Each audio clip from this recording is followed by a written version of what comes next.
Hi everyone, I'm Emma Barry. This is Soul Bites. Our focus today is women in tech. With the announcement of CES, the Consumer Electronics Show in Vegas, going ahead in January 22, and the FitTech Summit Digital Edition, which is running May 25th to the 28th of 21, very soon.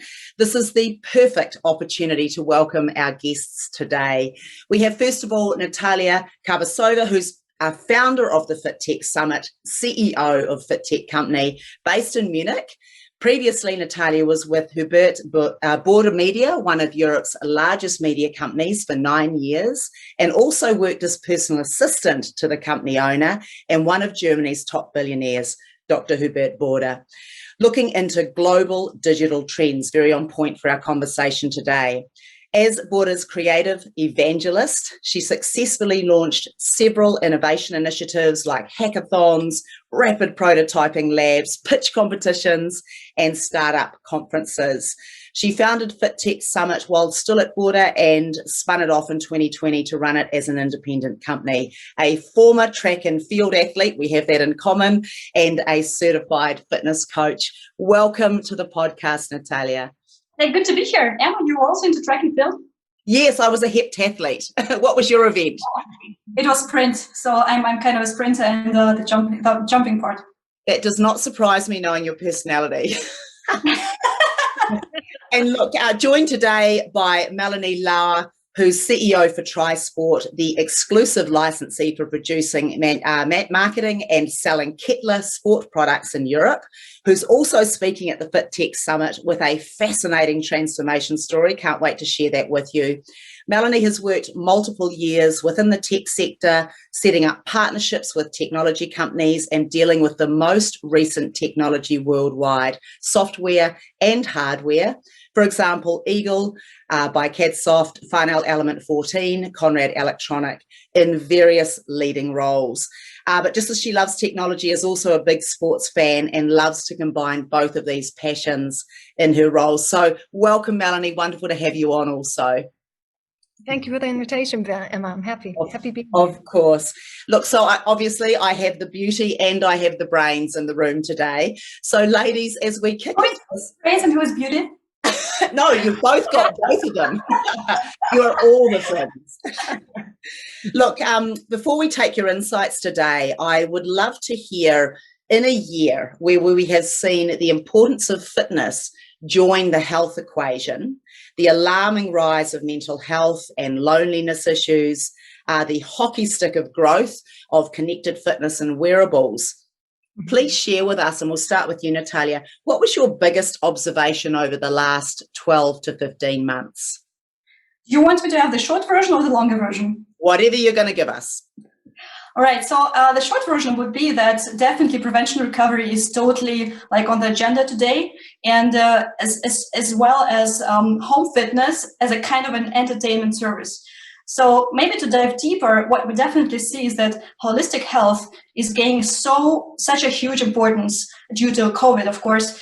And I think we have also entered the era of holistic health, where mental health or physical health will not be really distinguished anymore, right? So we know that, for example, in the United States, since most of your audience sits in the United States, 30% of Americans reported symptoms of anxiety and depression, which is double as much compared to the previous year, right? So these are quite alarming numbers, and definitely there are many startups that are trying to tackle this problem.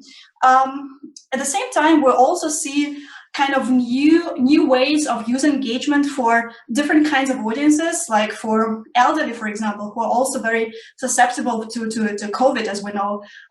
So the German magazine Handelsblatt just reported that there's kind of the startup Retro Brain, which has developed video games for senior adults, just to make sure that they're cognitively and physically fit.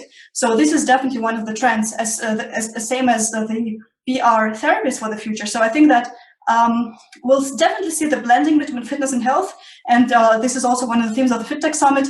And we'll see the blending between neuroscience and digital therapeutics, where we'll have the acceleration on the recovery side and on the adaptive learning side. And with the recovery also being one of the big trends, just look at Whoop. I'm wearing it right now to make sure that, or just to check how this works. and compare that to the Apple Watch and just compare the results, which might be funny, I think. Or Hackerize, which is totally the business of recovery for athletes, but also for like kind of normal individuals who just want to take care of their health. So that's pretty much it. It's health, it's blending of prevention and recovery, and it's total attention to more like, I would say, more underserved or previously underserved audiences. Wonderful. And we're going to go a lot deeper on that and perhaps some of the outtakes of the summit coming up. Melanie, what were your observations over the last year or so? Yeah, let me cover a little bit the economical effects that we have seen in the last month. So what we have seen or what we have observed was an incredible growth in the demand of fitness equipment that has affected nearly that companies were able to double their sales or even triple their sales. And believe me, more would have been possible. I just mentioned one example. Whenever we had products coming into a warehouse, it only took 24 hours and they went out again. So we were not even able to build a relevant stock in the first month. Now we have worked on it, so if we changed the reorder management and now products are available. But nevertheless, the demand is so high, and at the same time, pricing is increasing for fitness equipment. Across Europe, it has increased about 13% in the market over all categories. And where is that coming from? So we saw a high increase in the materials. So for example, plastic pricing has increased 61%. That's so massive in the last 12 months. The same goes for steel, 45%. And then not even to mention the shipping costs. So where we have paid around 1,700 per container for a 40 feet container, we now pay more or less 5 times more. So, and this is all coming down to the end consumer pricing, of course, and this is what people feel out there. But still, the demand is growing independent of the price increases, and I think the trend will not stop in the near future. Great. Look, that's intriguing. It's wonderful to hear both sides of that, both the creation, I guess, of new concepts and then how that's actually hitting the market. Thank you so much for that.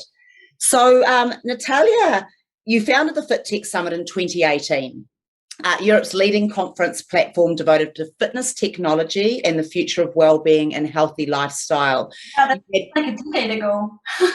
I know. It is so long ago.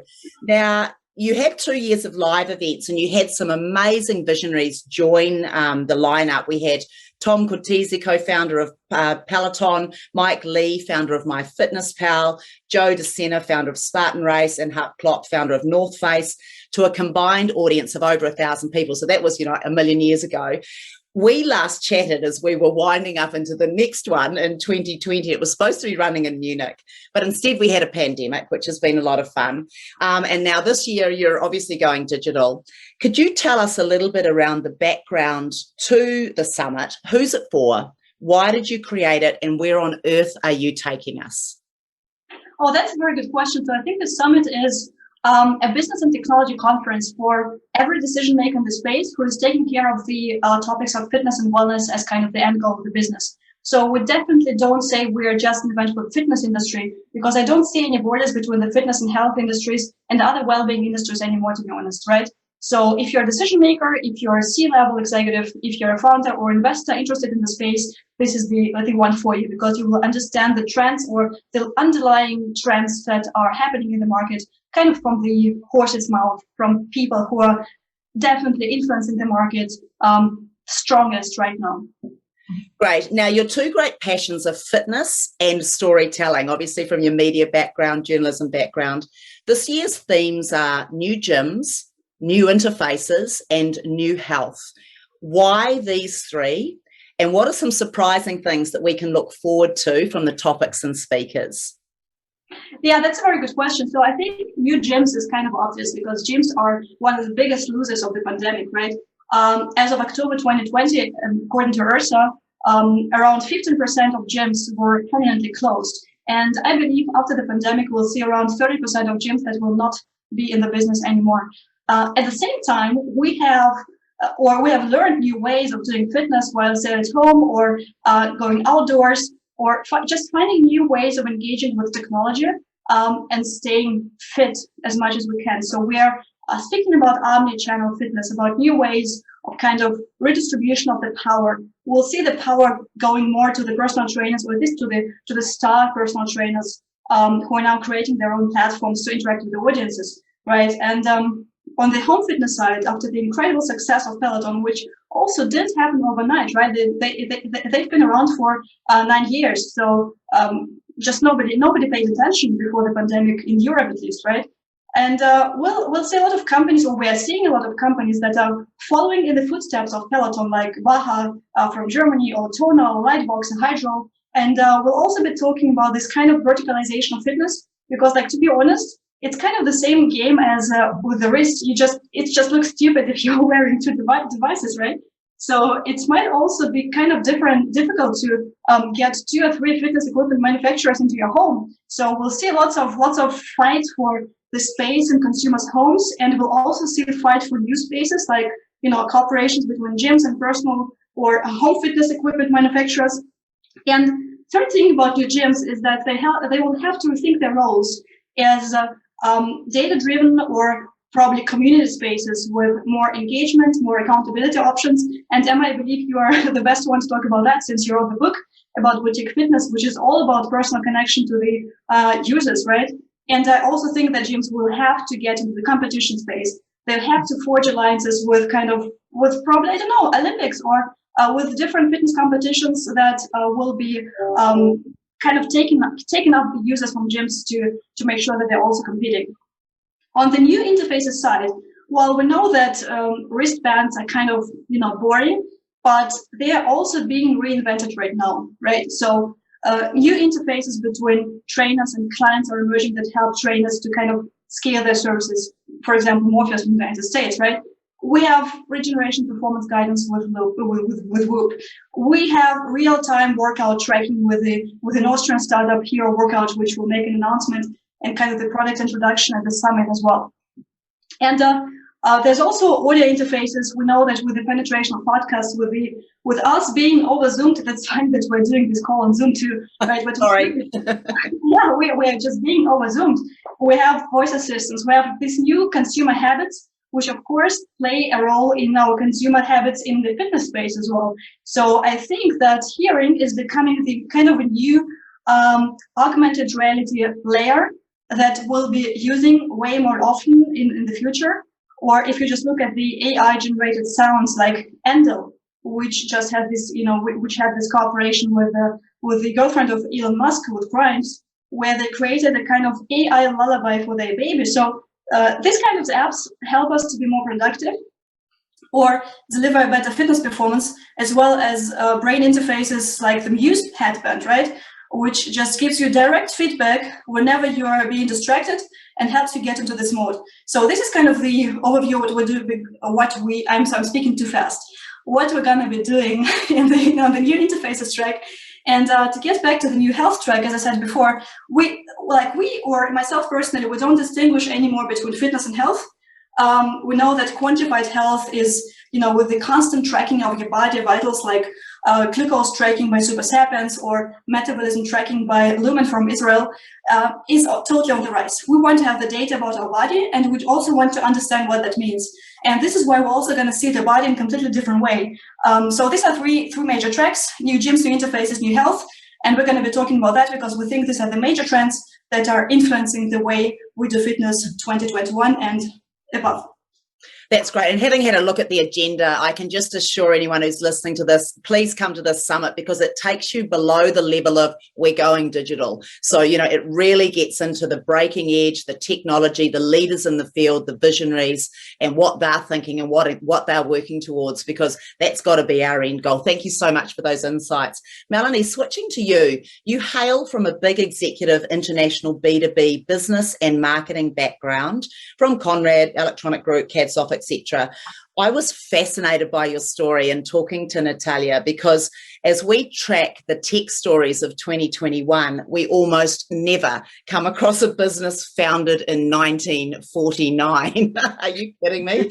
As a sought-after manufacturer of sports equipment from legendary German quality. So furthermore, a company which has survived 3 insolvencies in 4 years before Swiss company Trisport who'd been in a 40-year-old relationship distributing the products, took over the brand rights in 2020, and you were handed the reins shortly after. In your year of leadership, can you please unpack the Kettler story for us and how you are reinventing the brand as part of the home fitness revolution? So when we actually started, we had to start from scratch on, which means we didn't have any customers, nothing. We just had products that we selected the best of and started producing them again. But there was no factory anymore in Germany, so we needed to ship them to another production company to get them produced again, and to have at least the first, let's call it first aid kit, to offer to our customers from the first month on. And so we did. So we announced our engagement with the new brand in January, February at the ISPO, and a few months later we already delivered products, which was amazing. So in the meantime, also in sales, a lot of things happened. We are now present again in 22 countries in Europe, and we have more than 130 retailers in the DACH region, more than 250 stores where people can really experience the products. Kettler came from a bankrupt business, and we're going to change it, and it was a lot convincing the people and getting them into the conversation. And but I can tell you 1 year later, when I was there, we have already closed a very profitable year. So we went out from a bankruptcy situation into a company that is blooming and that is growing and that is profitable and is so far away from bankruptcy as possible. But then we sat together and said, what is the next step? How do we bring Kettler back into the future? And then we said we have to rethink the products, because Kettler was always quite an innovative brand, but they lost it somehow on the road. So, and we were looking at other brands and said that's not what we want to do, because we don't want to copy, we want to go our own way. And so we said we are doing fitness equipment, so home fitness equipment. So if we do that, we need to think about how does home evolve in the future.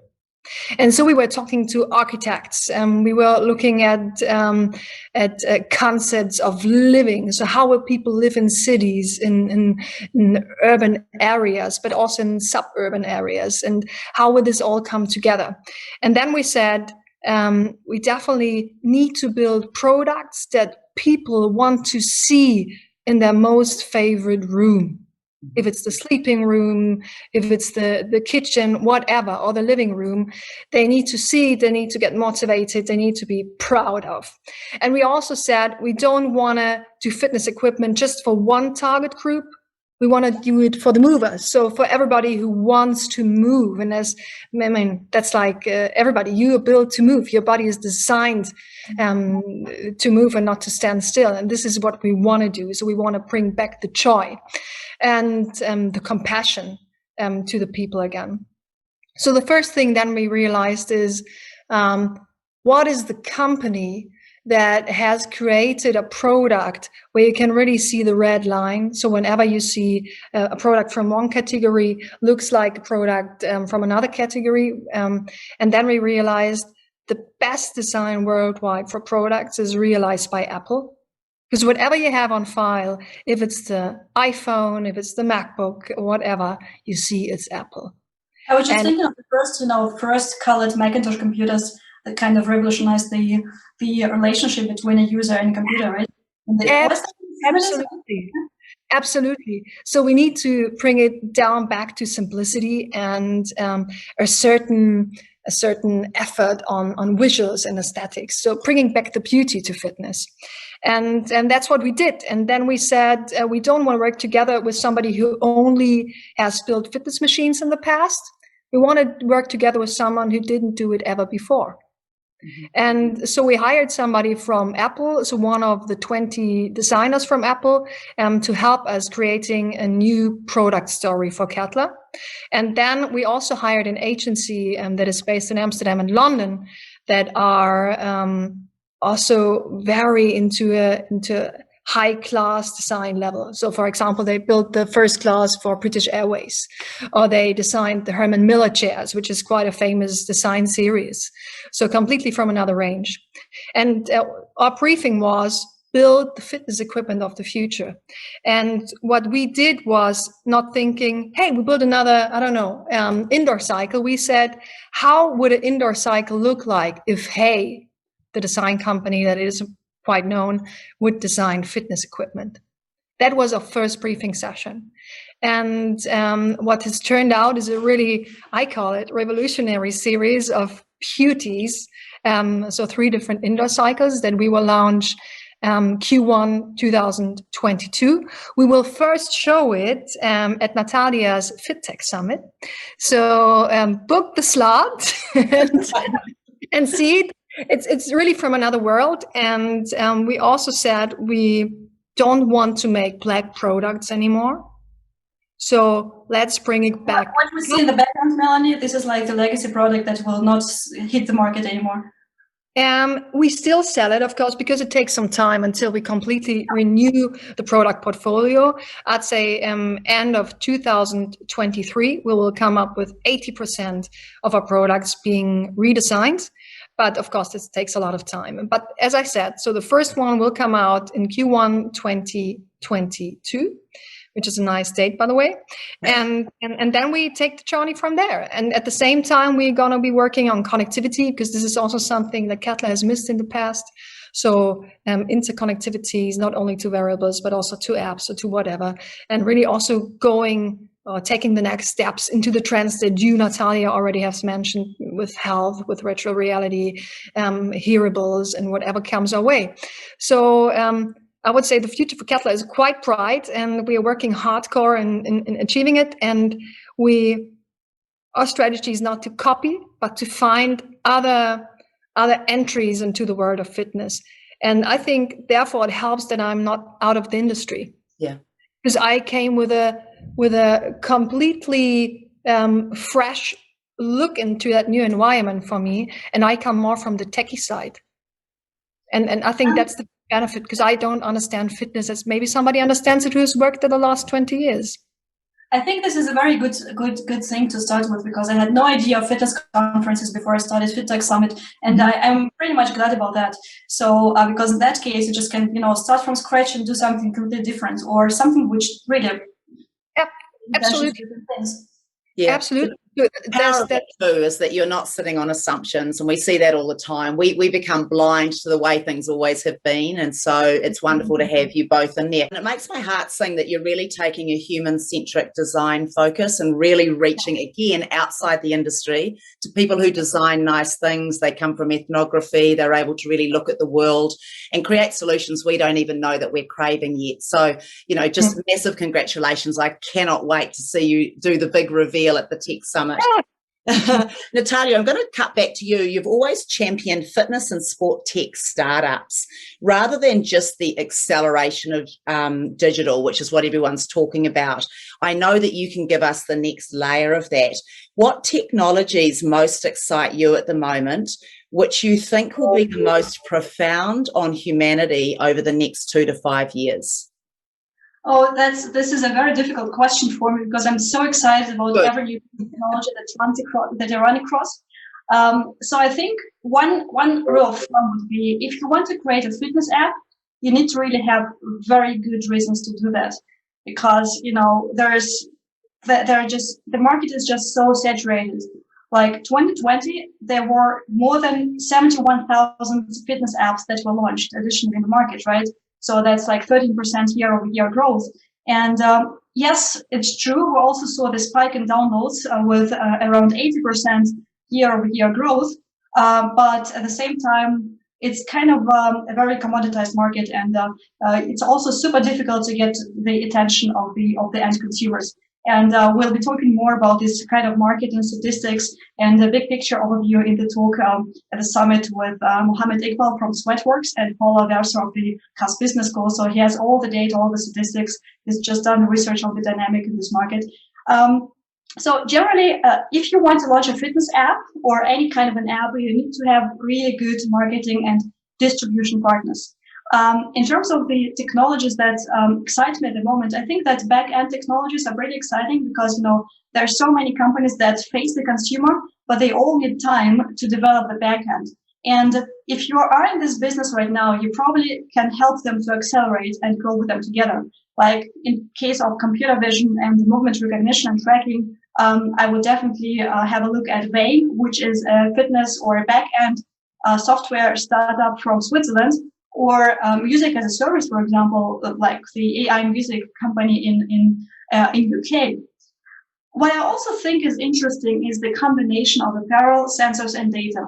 So I think we'll have kind of holistic mini ecosystems where you have all the data that you need and where you can kind of interact with these systems in a way that feels good, like apparel or like hardware, trackers, whatever. And here I would say like foreign sports from Switzerland, for example, seem to be doing very interesting job. We'll also be talking at the summit, or also a startup from Austria, which is called Q's Body Connected, who also developed like sensors and are cooperating with athletes. So these are probably one of the couple of trends I would highlight. Great. And then as an innovation mentor, and I think you've already partially answered this, what's your advice for creating technology solutions for the future? I guess beyond, think clearly around whether you do need an app, make sure you got marketing and distribution and the back end sorted. What else would you say would be some guiding advice? Oh, this has nothing to do with a specific industry. Apart from that, you have to move really fast if you're into the fitness or health space right now, right? But this is kind of the advice that any founding team would need, which first of all is the right team, right? You have to make sure that you have the key positions occupied by people who are really driven, who have the expertise and the learning mindset. That's the most important part. Also the right kind of mentors, the right kinds of advisors around the topic, around the key areas that are most important for you strategically. And I also think it's better to be a niche startup that is addressing very specific problem than to try to become mass market app for like all things fitness, whatever. Also, science is important, which is which is also quite important in the European founding scene. But promoting the product is increasingly important in this noisy market, right? You have to find supporters, you have to find the right testimonials, and I think that's also a good starting point right now, because there are so many athletes or like influencers or rock stars or whatever who are looking for new ways to invest into the market, right? And are also super interested in kind of helping the products with their personal brands. So this is, how quite a few of products grew bigger because of the increasing and enormous support from the athlete community, for example. Yeah, great. That's just incredible advice. And you having spent so much time in there, really, really valuable. Melanie, switching back to you, big open question for you. How would you describe the future of fitness? Yeah, I would say that the future of fitness is definitely in health. So when we look also at pre-pandemic times, around 65,000 people are dying each year as a consequence of air pollution in Italy. This is incredible. And the same goes for Europe in general for heart attacks. So around 45% of the people dying in Europe are linked to heart diseases. And 30% of the Europeans are obese. And that only gives us reason to change it. And this drives people in doing sports, and not sports in terms of getting a six-pack, but also sports in terms of moving the body, getting fit, or even getting back to a normal or healthy condition again. And this is definitely what happens. And so people will track their body with sensors, with hardware, and also new applications like virtual reality, hearables. So whatever our senses can pick up will be key in the future. And we will see a really, really tough development, a really fast development in the next years, I'm sure. So a technical development that is already realized in other business fields will come back to the fitness industry. Definitely. That's great. Yeah. And where do you think Kettler will be in 5 years? I think Kettler will be a company that will combine beauties, so beautiful fitness equipment, with a technical twist. So we will definitely go into that direction that the trends are leading us, and we will definitely set footprints in the next years. And we will not, and this is also what I want to say and give out as a guidance, we will not do everything on our own, because otherwise it will take us too long. So we will cooperate with strong partners, in order to realize our targets and to be quick on the market and with the best products that people can desire for. Melanie, can you review one of the partnerships that you are striving for? There is something going on at the moment. I cannot talk about it at the very moment, but we are in cooperation already with 2 quite phenomenal companies, especially working in this sector. Great. So she told you nothing, Natalia. Watch this. I cannot because the contracts are not signed yet. It's still a negotiation. It's not signed yet, but I will talk about it maybe at the next summit of FitTech. Yeah, that's great. And it is a very, very key point, isn't it? Partnerships in areas that you're not expert in order to accelerate on the market. So I think what we're taking from this is technology, the great advantages, the scalability and the speed once you have the right team and the right process in place. So really to take that on. Natalia, the majority of our audience at Good Soul Hunting that we speak to are in the US. What would you say are the differences in terms of markets between Europe and the US? And why might Americans also be interested in attending the summit from a technology standpoint?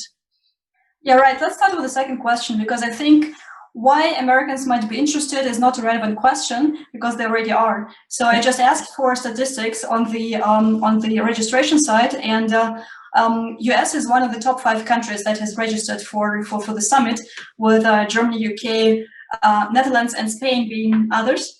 So this is kind of interesting. We do have lots of American speakers as well, you know, from Will Ahmed from Whoop to Anthony Katz from Hyperice, or Sami Asikainen from Coven Trainer, Phil Sutherland from Super Sapiens. So I think this is kind of the place to go as an American, where you will just have an understanding of where your own home market is developing right now. I think it's also not about just tech, but just the understanding of the overlying kind of stories that founders are telling themselves and telling to their audiences, and the global market dynamic, right? As to the first question, if we just look at the market dynamic in the United States and Germany, of course, these are quite different markets, right? So United States is a way sicker market. So you guys have higher healthcare expenditure, a bit higher obesity rates. Life expectancy looks way worse than majority of countries in the kind of first world, you know, part or first world. At the same time, what I love about the American market is that the technological developments and the, you know, just launching the products can take place so fast that I guess in the time when one German company launches, like 20 American companies will hit the market, and half of them will be dead by the time when the German market company just starts to operate. So this is kind of different speed, you know, that you guys have in the market, and way more marketing-based approach, right? Whereas in Germany, we have kind of the more science-based approach. People just tend to take more time to develop things, which is, on the one hand, you know, it's kind of good and bad. I think the combination of both is the best one. And Germany is also a very important market. So if you understand for Europe, if you understand the market dynamic in Germany, you probably can also refer to other parts of Europe. Like it has like the one of the highest, along with UK, one of the highest market revenue shares in terms of health clubs, right? And the German healthcare system is not perfect, but still they have created, they are spearheading the reimbursement for health apps, which also means that the digitalization in the fitness space, I know that in the United States you don't even have a word for that. You know, in Germany we love to say Digitalisierung, which is like digitalization of the fitness space or health space. For Americans it's just tech or normal product development. And this is also something which could be a good example of how the Germans look at the health space, like long term. And this is what I think Americans listeners could also learn from that side. Oh, look, that's fantastic. Thank you for those guiding thoughts. So, Melanie, final words of advice from you, or observations you have around the integration of FitTech into businesses today. So as I said, partner up with the best one in order to gain speed. Don't try to copy.